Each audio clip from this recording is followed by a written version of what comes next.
sees a city wholly given to idolatry, his heart was stirred within him. Verse 17, therefore disputed he in the synagogue with the Jews, and with the devout persons, his regular strategy, and in the market daily with them that met with him. Then certain philosophers of the Epicureans and Stoics encountered him, and some said, what will this babbler say? And some, he seemeth to be a setter forth of strange gods, because he preached unto them Jesus and the resurrection. And they took him and brought him unto Areopagus, saying, may we know what this new doctrine whereof thou speakest is? For thou bringest certain strange things to our ears, we would know therefore what these things mean. For all the Athenians and strangers which were there spent their time in nothing else but either to tell or to hear some new thing. Then Paul stood in the midst of Mars Hill and said, ye men of Athens, I perceive that in all things ye are too superstitious. For as I passed by and beheld your devotions, I found an altar with this inscription, to the unknown God. Whom therefore ye ignorantly worship, him declare I unto you. The unknown God. It's amazing, this Greek city, we have no record of the gospel going there before, yet for some reason with their plethora of pagan gods, with all their mythology, with all their idols, they knew they hadn't found the truth. And this altar to the unknown God was testimony to the spiritual vacuum that was still ruling their hearts.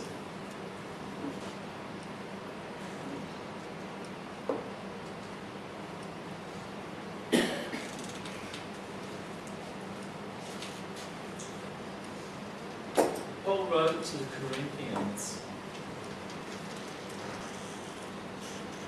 later on in life. Sorry, he wrote to the Romans rather later on in life. And he talked about the spiritual decline that took place amongst the nations. In the first chapter, in verse 18, it says, for the wrath of God is revealed from heaven against all ungodliness and unrighteousness of men who hold the truth in unrighteousness, because that which may be known of God is manifest in them. For God hath showed it unto them. For the invisible things of him from the creation of the world are clearly seen, being understood by the things that are made, even his eternal power and Godhead, so that they are without excuse. Because that when they knew God, they glorified him not as God, neither were thankful, but became vain in their imaginations, and their foolish heart was dumb. And it goes on and talks about how they rejected God and chose to serve idols. Pagan people were not always pagan. If you go back a generation, yes, their parents were pagan. Go back another generation, their parents were pagan too. But if you go back enough generations, pagan people were not always pagan. They had the truth. Verse 21, when they knew God, past tense, they glorified him not as God. Neither were they thankful. But they became vain in their imaginations. They weren't always vain in their imaginations. That's a byproduct of rejecting God. Pagan nations, if you go back far enough in the ancestral records, knew God at some point or another and chose another path.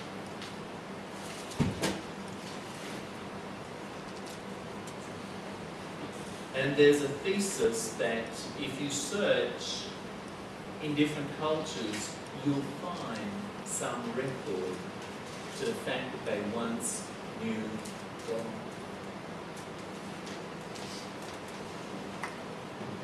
almost any country's folklore contains a record of a big flood. We've all read that from creation science. In Japan, it's contained in a number of ways. Different areas in the Japanese culture give testimony that they once knew God. Look with me in Genesis 33 for a minute. After Davey said I got to 6, so we've still got a little bit of time.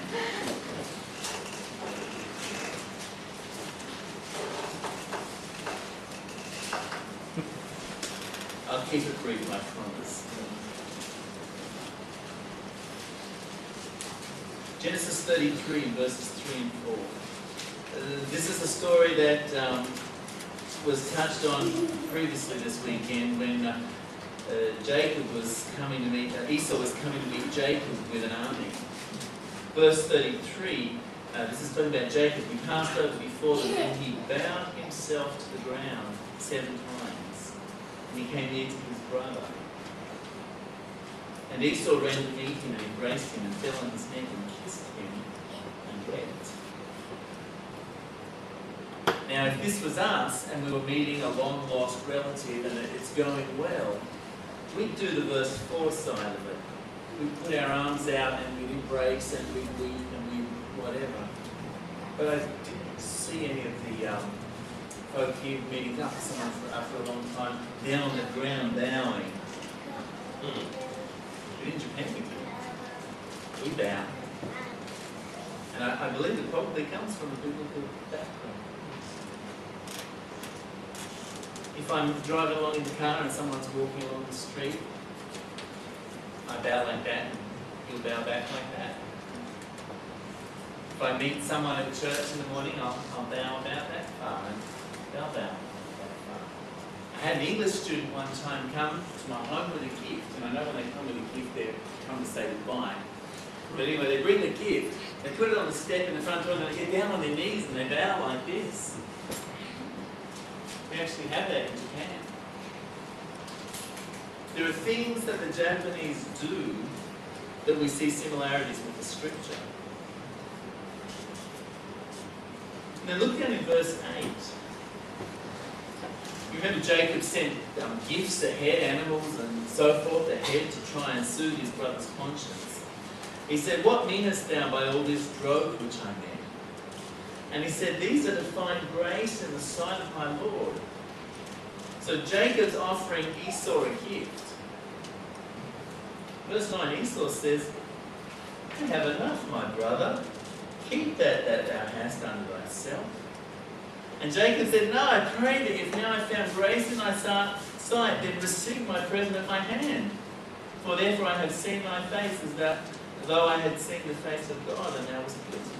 Take, I pray thee, my blessing that is brought to thee, because God hath dealt graciously with me, because I have enough." And he urged him.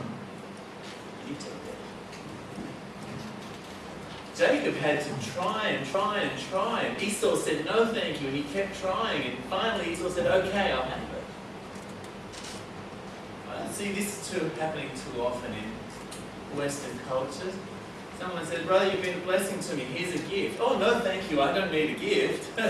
Ever seen that happen?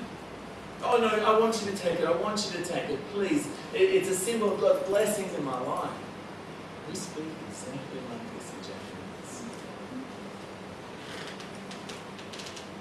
Saying no to a gift is the standard way of receiving. Believe it? It's like offering someone a cup of tea when you want them to go home. So someone comes to me and they've got a gift for me. Or I take a gift to them and I say, this is a gift. You always take a gift when you go to someone's house. "Oh, no, you should have done, I don't need a gift." "Oh, look, it really doesn't have much value. It's just something little, but please take it anyway." No, you didn't have to do that. "No, please take it." "Oh, so you insist." I mean, I was going to give the gift no matter what. And they were going to take it no matter what.